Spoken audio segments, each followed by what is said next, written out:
Hi, my name is Abby and I'll be your nurse practitioner doing your assessment today. So first I'm going to wash my hands. Do you have any cardiac history or anything that's bothering you you've noticed that's different? No. So we're just going to do a normal physical exam today.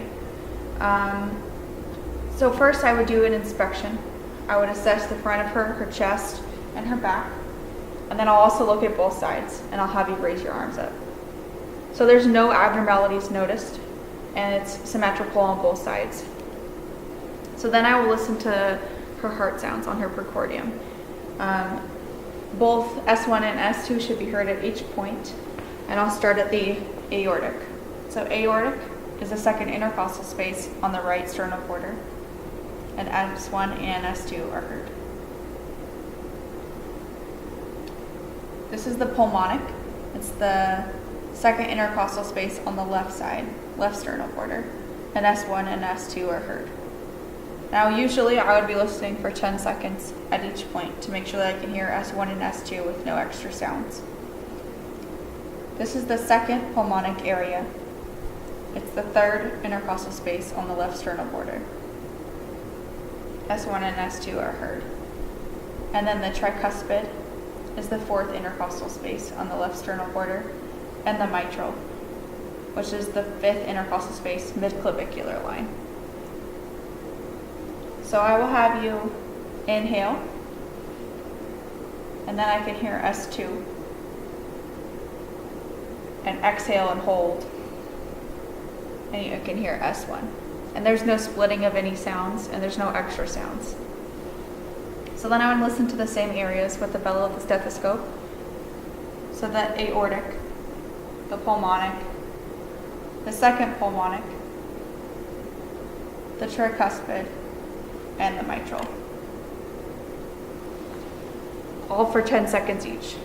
Now I'll have you lay down.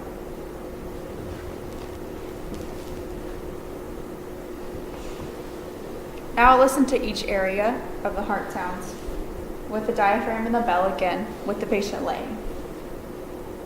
I'll listen to the aortic, the pulmonic, the second pulmonic, the tricuspid,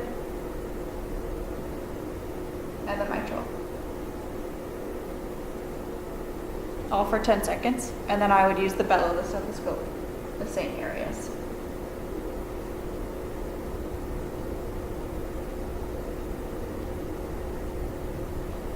Lastly, I would have the patient lay on the left lateral recumbent side, and I'll listen to the same areas again. Aortic, pulmonic, second pulmonic, tricuspid, and mitral. And then I would listen with the bellow of the stethoscope. So S1 and S2 are heard, no splitting, and no extra sounds. I'll have the patient lay on her back now. Now I'm going to palpate all 5 areas of the precordium. And here I'm feeling for any heaves or thrills.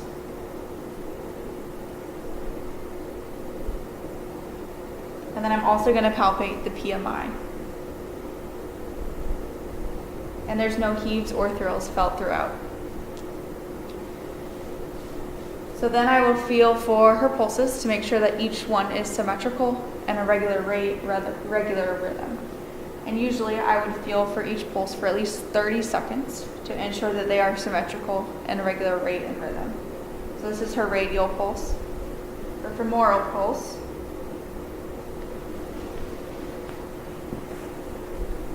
Dorsalis pedis, and posterior tibial, or tibialis. And all of her pulses are regular rate and rhythm, and they're both symmetrical at 2+. And then that would conclude my cardio exam.